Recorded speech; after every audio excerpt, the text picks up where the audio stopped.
अज्ञं करोति यः प्राज्ञं रङ्कं राजाधिकं श्रिया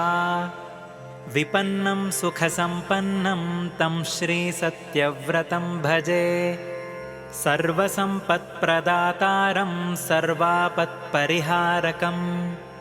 करुणावरुणागारं सेवे सत्यव्रतं गुरुम् स्मरणं दुरितौघाद्रिदारणे दारुणाशनिः चिन्तनं च गुरोर्भक्तचिन्ताशतनिकृन्तनम्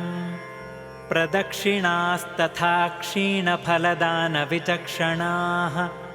नमस्काराः सुसत्कारपुरस्कारप्रदाध्रुवम् स्तोत्रमेतत्पठन्नित्यं भक्त्या सेवां करोति यः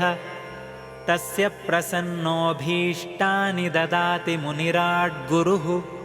सत्यव्रतानुकम्पाप्तसद्यो विद्याविलासिना